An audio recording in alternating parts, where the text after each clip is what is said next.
Hey, good morning, everybody. Join us in worship.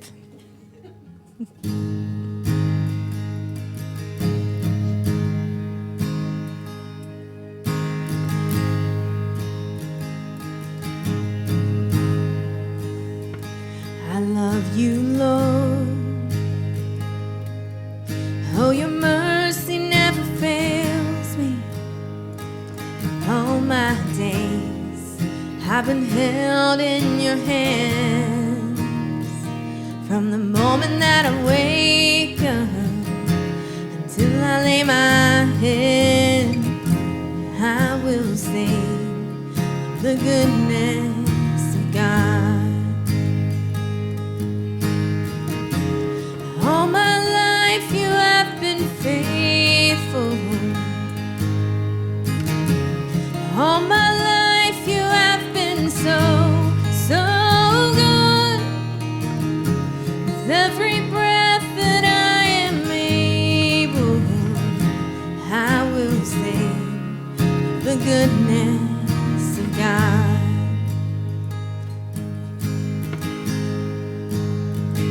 I love your voice.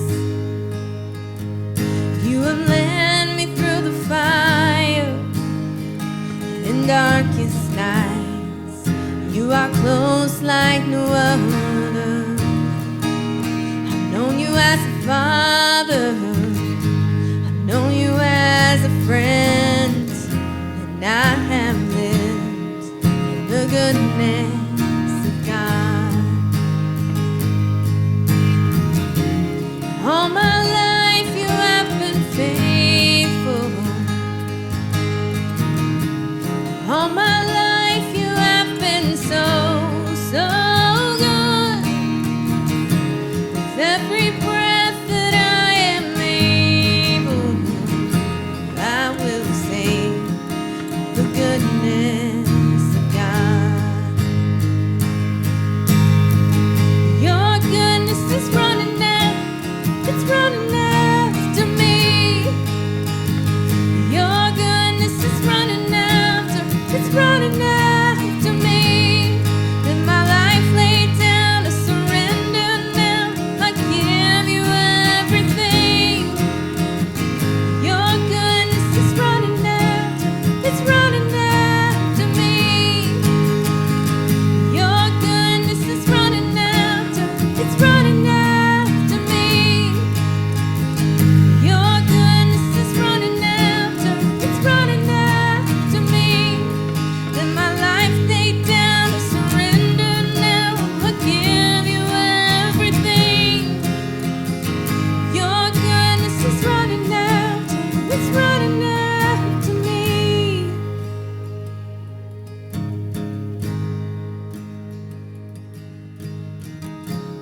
All my life you have been faithful. All my life you have been so good. With every breath that I am able, I will sing the goodness of God. All my life you have been faithful. All my life you have been so good. With every breath that I am able, I will sing the goodness of God. I will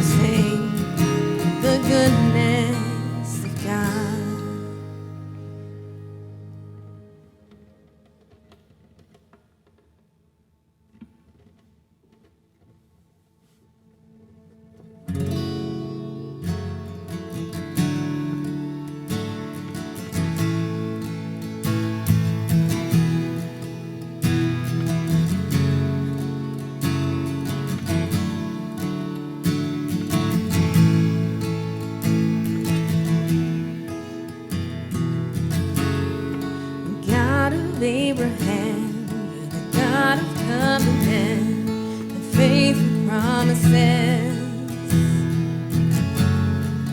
Time and time again, you have proven just what you said. Though the storms may come and the winds may blow, I'll remain steadfast and let my heart learn when you speak a word, it will come to pass. Great is your faithfulness to me. Great is your faithfulness to me.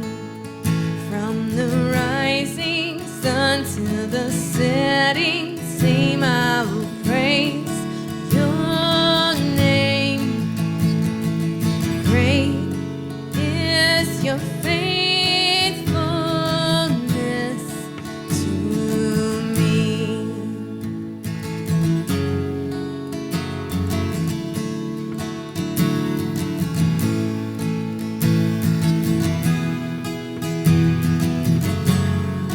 God, from age to age, though the earth may pass away, your word remains the same. Yeah, history can prove there's nothing you can do. You're faithful and true. Though the storms may come and the winds may blow, I'll remain steadfast and let my heart learn when you speak a word, it will come to pass. Great is your faithfulness to me. Great is your faithfulness to me. From the rising sun to the setting same, I will praise your name.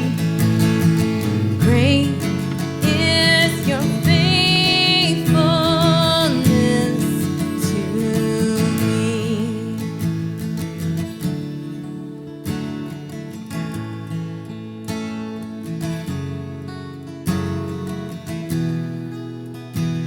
I put my faith in Jesus, my anchor to the ground, my hope and firm foundation. He'll never let me down. I put my faith in Jesus, my anchor to the ground, my hope and firm foundation. He'll never let me down. I put my trust in Jesus, my anchor to the ground, my hope and firm foundation. He'll never let me down. My hope and firm foundation. He'll never let me down. Great is your faithfulness to me. Great is your faithfulness to me. From the rising sun to the setting same, I will praise your name. Great is your faithfulness to me.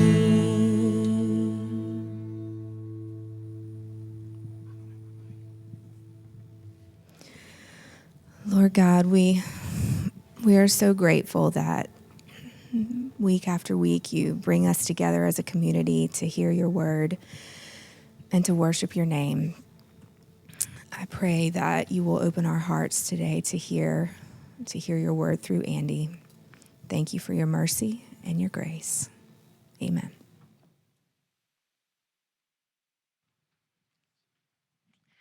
Good morning. It's so good to see you guys all on Time Change Sunday. I thought I was going to be by myself again. No, not again. You guys have been great lately. I love it. I love seeing everyone's face and everyone here. So thanks for everyone who supported the Old Savannah City Mission and those that came out and helped serve. Our next serve date is April the 8th, so it's the really busy Easter weekend. So just put that on your calendar and get ready. There will be no small group this evening, and we'll resume small groups next Sunday. And then just another calendar thing, on April the 9th from 2 to 5 will be the annual Blair Easter celebration. There'll be egg rolling and food and all the good things. So put that on your calendar. If you need more information about it, you can see any of the Blairs. Thanks.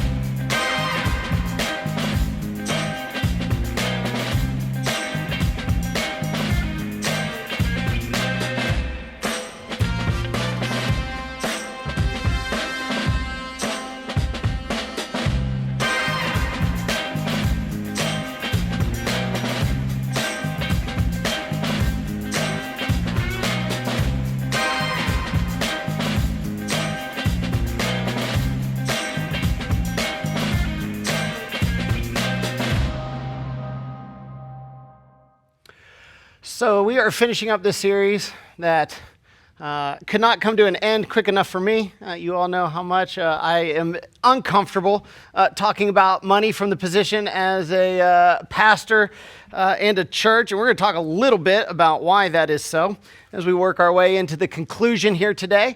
I dislike it so much, I only talk about it once every 3 years or so. So you can take a big sigh of relief once we're done this week. You got another several years before you have to hear me talk about this stuff again. But throughout the series, we've kind of contrasted two different ideas. That's the idea of giving and the idea of being generous. And all of you give, everybody gives in their life from time to time. Our country understands the idea of giving. What we miss and what we don't necessarily have a full grasp on is understanding the importance of generosity. And giving and being generous are two very different things, but many times we hide or don't see our lack of generosity because we give. Right? So this entire series and kind of the way we've laid out the foundation of what money is and how we handle it has really been about how to be generous because... And I realize that that's a little insulting to you because if I feel like I'm having to give a series and telling you how to be generous, the implication is you're not generous, right? Now, I don't mean to be insulting in that, but honestly, most people, unless they're taught what that actually is and how to do that, never even realize that they may not be. Right? And I don't know if that's the case or not for you, but most Americans just on their own don't know how to be generous. They know how to give, right? They know how to spontaneously give. That is in a response to a need that they see. Okay, I'll give to that. In response to an appeal, when somebody who's full of great character and motivation can get up and give an appeal, and people are like, yeah, I'll give to that. You know, a specific ask. But they don't necessarily know what it means to live a life of generosity. Right? So instead of assuming, I thought I would just take these few weeks that we've talked about and just talk about what it means to be generous. Right? And this is not a do thing. I'm not saying you have to do this. I'm saying this is a be thing. This is something you are. And honestly, we're talking about it in the arena of your finances and your money. But honestly, the idea of generosity goes to far more arenas in life than just that. And so really, I'm talking about let's be, as a group of people, let's be generous, right? Everybody gives somewhere sometime. And like I said, that actually masks the reality that we don't really live generosity because it's more than just giving when you're inspired to give. But generous people don't have to be sold something to give, right? Generous people don't have to be inspired to give or convicted or, if we're going to be honest, since we're sitting in a church on a Sunday morning, generous people don't have to be guilted into giving, right? Now, at the very beginning of the series, and especially when we jumped into this part of it, there was a promise that I made that doesn't make much sense on the surface, and here's what was promised. It was promised that if you are a generous person, you will end up saving more, giving more, and consuming less. That when you look at people who are generous, this is the outcome when it comes to their finances. And we talked a whole lot about the consumption thing last week, but Jesus makes an even better promise. Right? He makes a better promise than this. Jesus said, people who build their life around generosity, which is what we're going to talk about today as to how to do that, are actually happier. They have less stress. Right? Life is more peaceful. They find joy. And he specifically centered this around the idea of being generous, right? And we looked last week in the whole worry consumption cycle. You know, you're worried, so you consume, and the more you consume, the more you worry, and it just kind of gets you stuck in it, right? Which leads to more debt and stress, and somehow we convince ourselves that we have a money problem, like we don't have enough of it, but it's not really a money problem. As we discovered last week, it's a self-control problem, a discontentment problem. We're discontent with who we are, where we're at in life, the things that we have compared to the things other people have, right? And if you're a Jesus follower, he would say, listen, it's not a money problem. It's not a discontentment problem. It is a spiritual problem because you have placed your trust and your value and your worth in this thing of money. Not in the one who actually provides for you, right? So Jesus says there's a way to break that control that money has on you. There's a way to break yourself out of that cycle, right? And be able to move away from that, right? And to get rid of what's, honestly, if we want to be selfish about it, a way to get rid of that worry and weight that we constantly carry connected to finances. Right? And this is where we left off last week. We left off with this. Generous people do not consume everything that comes their way. They don't assume everything that comes their way is for them. And this shift in thinking makes all the difference in the world.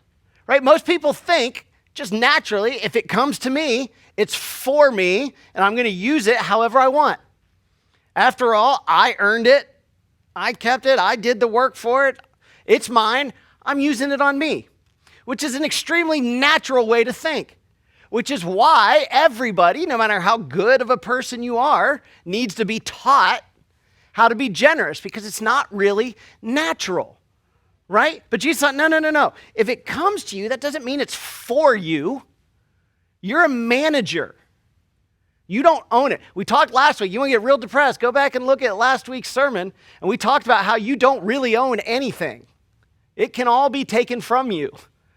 You just have it for a temporary time. And Jesus says you need to switch your view of money to not an owner of the money, but a manager of that money, right? Because living as a consumer always leads to discontentment, every time. It's an appetite that no matter how much you feed it, it just grows and grows and grows. And no matter how new and shiny, whatever it is that you got today, tomorrow there's going to be a newer and a shinier one in the neighbor's driveway.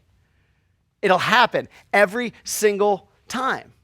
So living as a consumer always has you on the brink. Maybe if you're not quite there to it yet, on the brink of discontentment, which leads to more consumption, and the cycle goes around and around and around. Now, you break this cycle by reordering and reorganizing your finances, right? You don't break the cycle by making more money, right? Because if you have more money, all you're doing is feeding more money into the cycle. Without a change in your approach to money and the way you handle it, you'll just handle the new money the same way that you handled the old money, right? And nothing will have changed except for you'll realize more stuff doesn't make you more happy, right? You'll have more debt. You'll have more worry. I mean, and if you want any proof of this, just go look at any background story on the literally thousands of professional athletes who have made millions upon millions of dollars, and it led to debt and worry and basically a lot of them self-destruct. More money is not the answer. Well, yeah, Andy, but maybe if I could just get like a one-time windfall that I could clean everything up I've created and then move on from there, that would be great, right? But listen, windfalls are rarely good. There are exceptions to the rule, but when people generally win some kind of lottery or some kind of settlement and they get a large amount of money at one time, more often than not, it's disastrous. Go back and just watch any of the stories done on people who have won the lottery and where life ends up in those situations. It is rarely good, right? More often than not, it just brings more problems into life, more complications. It doesn't make things easier. The only way out is to become a generous person as opposed to being a consumer. And it's actually pretty simple. Right? We need to move what's usually last on our list because we have a list of priority. When we get our money, we do this, then this, then this, right? And what we need to do is move what's usually last to first. That's how you break it. Let me show you how that works. So back to our properly commaed definition. Properly commaed definition. Of generous, this is the definition we've been using it for, the premeditated, calculated, designated emancipation of personal financial assets. Premeditated, we're going to talk about that in just a second. Calculated, going to talk about that in just a second. Designated, we're going to talk about that in just 2 seconds, right? Emancipation, going to set it free, your money. Because generous people understand just because it comes to them doesn't mean it's for them. So let's start at the beginning of the list. Premeditated. Here we go. In order to be generous, you have to have a plan, right? You can't be accidentally generous. And some of you might be like, oh, yeah, but I'm not a planner. My wife's the planner. My husband's the planner. Listen, I get it. I am a non-planner. My wife has carried the weight and burden of planning for our entire relationship. Like, I get it. I understand the aversion to a plan. I mean, honestly, when I sit down to try and think, you don't have to confirm that you've carried the weight the entire relationship. I see you back there talking about me. But listen, some of you are like me. Like just the idea of sitting down and coming up with a plan, like your eyes start twitching. And you're just like, oh, anything but that. All of a sudden, you've never been more motivated to do a chore around the house, to avoid sitting down and making a financial plan and figuring it all out. I get it. So to all of the non-planners, let me just say, you have a plan. You just don't know what it is. You just don't know what it is. You have financial habits. And financial habits, when you have those, means you have a plan. Like when you're just a drifter, when you're just kind of going along with whatever you feel and whatever's there and in front of you, and you know, if just the right sad song comes on and your neighbor sends you just the right picture of a skeleton of a dog with sad eyes and you got Sarah McLachlan playing in your ear, you know, that all, yeah, okay, I'm moved. Yeah, but listen. If you don't plan, drifters end up drifting to bad places.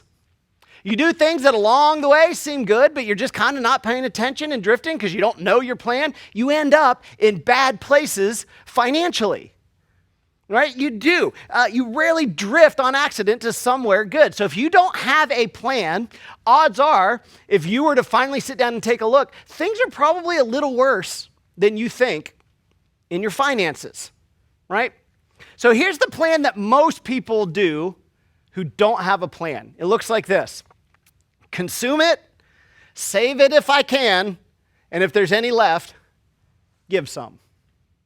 So for the no plan, that's what it ends up looking like, right? That's the plan. Consume everything that comes my way, and if possible, right? That is, if by accident I don't spend it all, then maybe I'll give just a little bit. Oh, no, wait, I'm supposed to save. That's got to be responsible. Sorry, giving.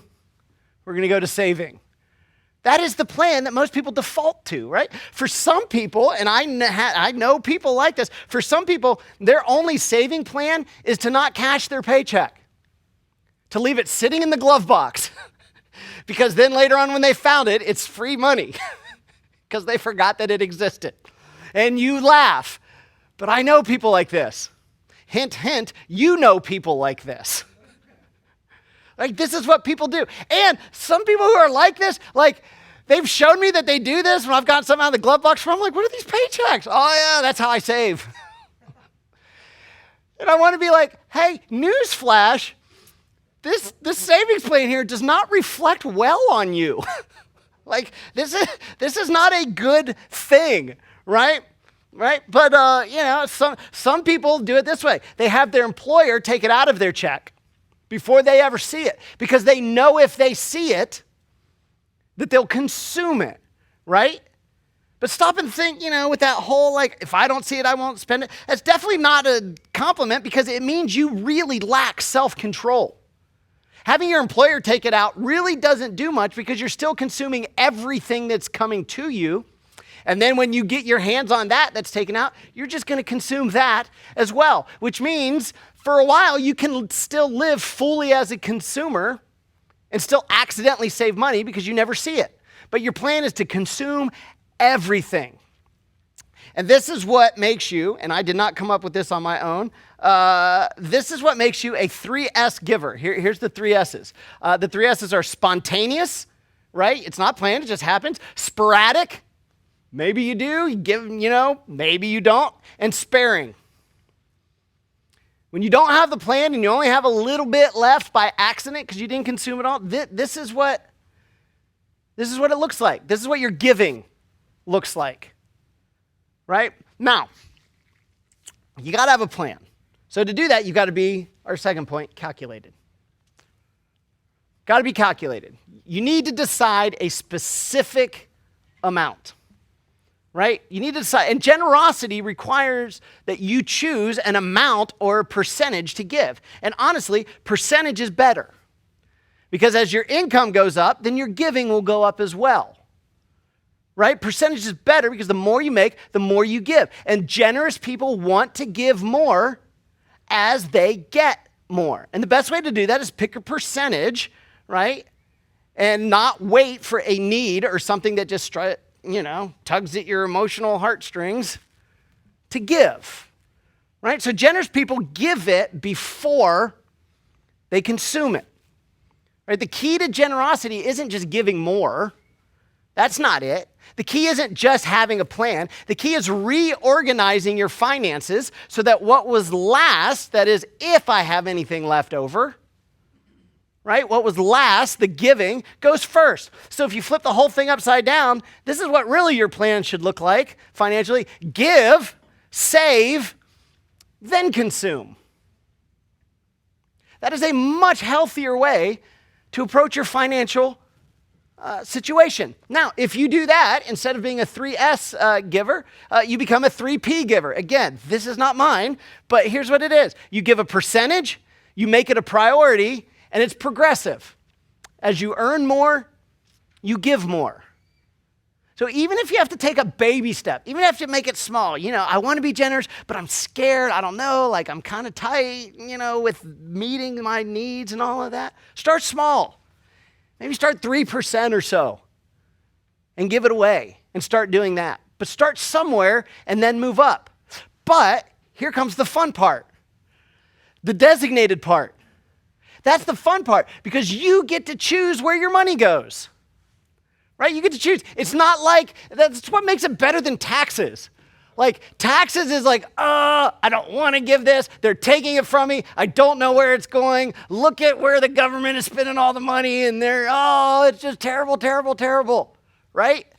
But this, you get to control where your money goes. You choose ahead of time where it's going. And the reason so many people hate giving is because it seems like people are always asking for money, right? It seems like people are always constantly asking money. I would be a terrible fundraiser for an organization. Terrible. I hate asking for money. Like, I'd rather just be like, no. I'll just pick up 12 overtime shifts and just do it myself. Like, I hate asking people for money, right? But generous people, get this. This is kind of where it's freeing.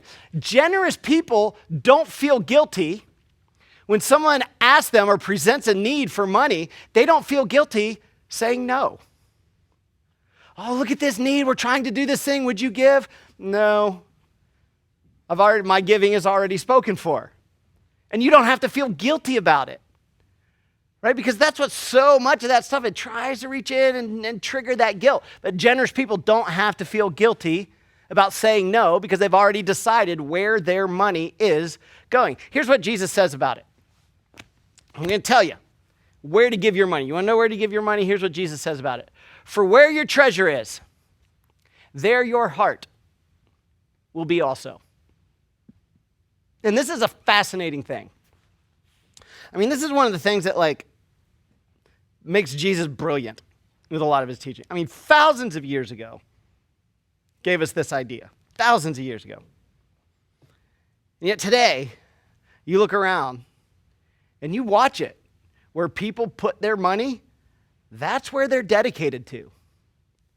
That's where they invest their time, their efforts, their energy to. It's where their money is, right? And if you don't believe the whole Bible, that's fine. But man, most everything that Jesus did really helps life to be better for you. And here's one of his brilliant insights. Wherever you're spending your money, part of your heart is there. But the great thing about that is the reverse of that is true as well. Where you choose to put your money, your heart will follow that. It's just kind of the way we're designed and created around this idea of money. It's the way we naturally work. It works both ways. So this is how bringing a sense of feeling to your finances, how to connect your money to your heart. Here's how you do it.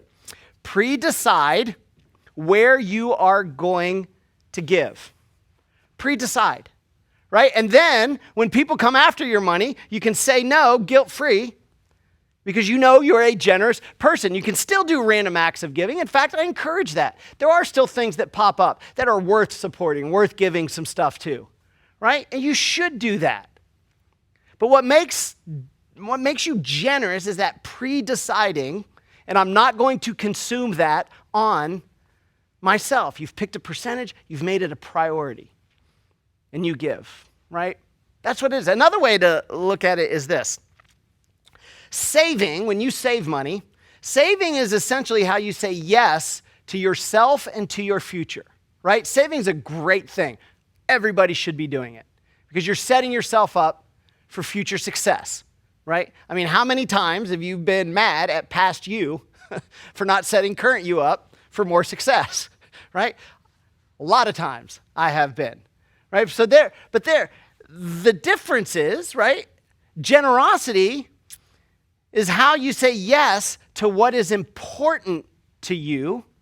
And we've all been in situations where something has come up that was important to us, whatever cause, whatever need, whatever person needed help, where you said in your mind, I really wish I could help.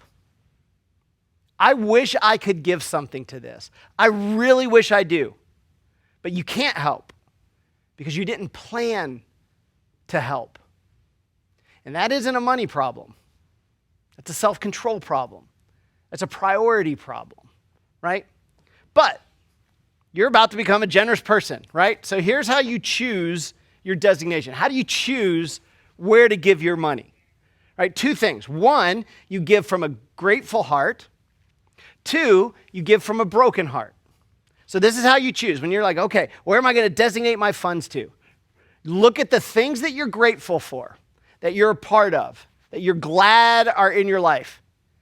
Do that, and look at the things that break your heart, and you say, I wish I could do something about that.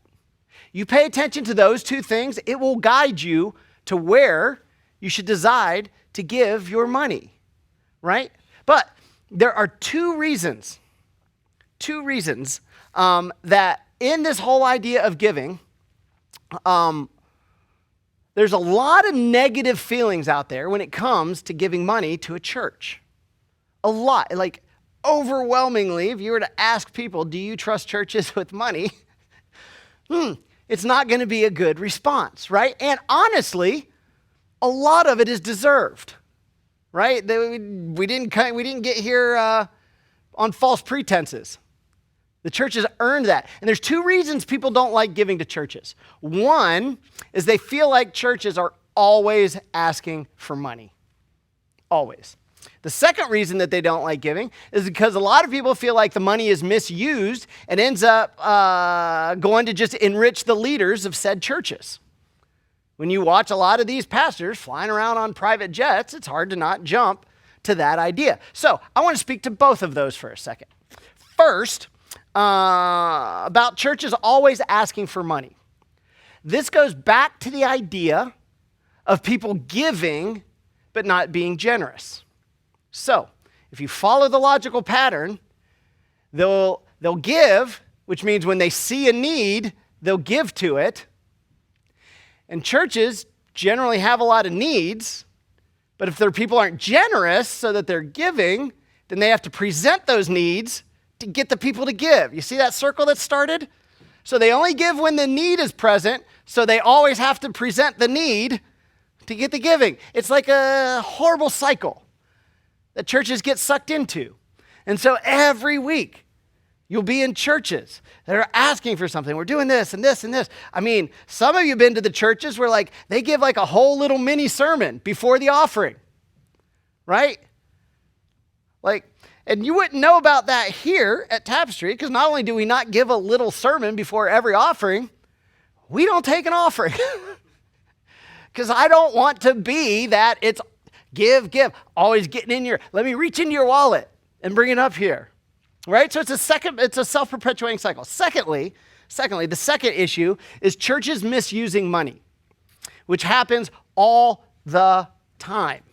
It does. There's no way around the fact that it happens on a regular basis. And every time I've ever talked about money, those of you who have been with us for years know this, I've told you giving is important. So find a place that you trust to give, even if that place is not us. I would rather you give somewhere else than not give at all. Because it's the giving and the generosity that is really at the core of this entire principle. Because you notice in every single thing Jesus ever taught about money, and he talked about money quite a bit, he never asked for any. Which is a pretty big deal when you go back and think about it, right? Even if you don't know us well enough to trust us to give to us, give somewhere, because it's the giving that makes you generous and stops that cycle of consumerism. Now, while I stand back by that, I would also say we could use your giving.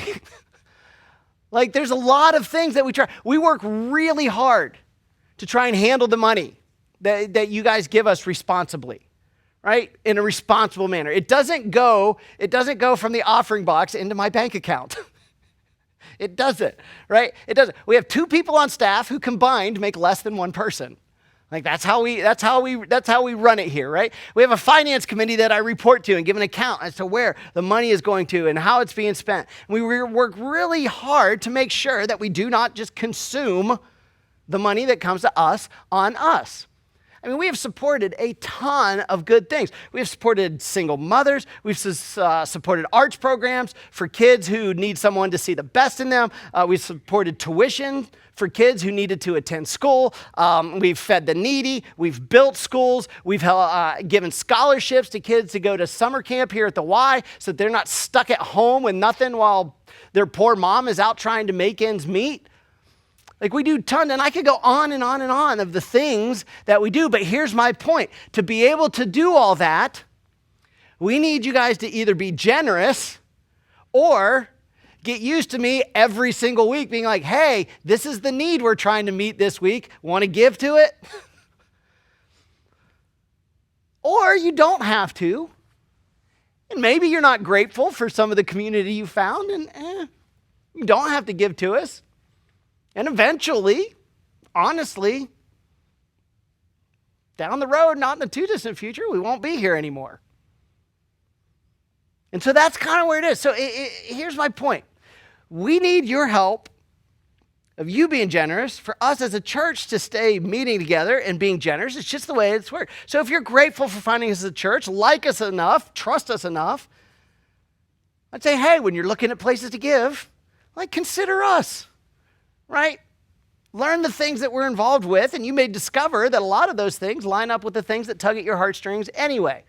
So how do you determine where to give? You give to what you're grateful for and what breaks your heart and you wish you could do something about. And for many of you, we fit both of those categories. So to be generous, you have a plan, you've picked a percentage, you've decided where it's going, and you make it a priority. That is generosity. That's how you become a generous person. And generosity will change your life. It'll cause you to stop making decisions that undermine your financial future, that cause you to carry more worry and stress around. And you'll no longer look at your money through the lens of a consumer, but you'll see it as a manager, as a what appropriately should I do with this since it's not really mine. And it's this is one of the things that Kate and I on a regular basis kind of talk about.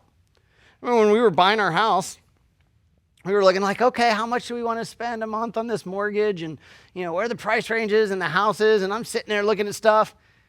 And just out of curiosity, I took the amount that we give away every month. I'm how much of a house could we afford with this? It'd have been an awesome house. But that thought lasted in my head for 0.3 seconds. Because the house isn't even really mine. None of it's mine. I'm a manager of it. And how could I feel good about myself and lay my head on the pillow at night knowing that I decided to stop being a generous person to the things that we support so that I could have a nicer house? Right? It isn't all for us. So when you order your life around your life around generosity, it affects everything, not just your money. But your money is going to go somewhere for the rest of your life. Wouldn't you like to decide and be intentional about where that goes? I want that for you. I want you to be generous people. So you have two choices leaving here. You can either be I've heard you, Andy. Baloney, right? And you can be a consumer. But I promise you, consuming leaves you empty and wanting more. Or you can be generous, to which Jesus said leads to a happier life. Up to you. Let's pray. Dear Heavenly Father, Lord, I thank you that you care about the life that we live, even enough to force us to talk about and think about touchy subjects. And Lord, certainly anytime a preacher has a microphone and starts talking to people about what to do with their money, that's a touchy subject. But Lord, you understand what money really is and what it does in our life. And you don't want us living the life of a discontented consumer, because you know where that path leads. Lord, help us all this week as we go to consider the ways that we can handle our money. And Lord, begin to show us, point out ways as we go through the week where we're consuming when consuming is really not appropriate, and ways that we can start transitioning into becoming generous people. And Lord, I pray that as a group, as we are generous people, that Lord, our trust and faith in you will intersect with your faithfulness, that things will work out the way you said, and that we will be a group of people who carry less stress, who carry less worry, who feel more free in life and live joyful lives because we're generous. Lord, I thank you that you always have the best life that we can live at heart. Thank you for your mercy and for your grace. In your name, amen. Amen. Thank you so much for being out. Come back next week. I promise no more money talk.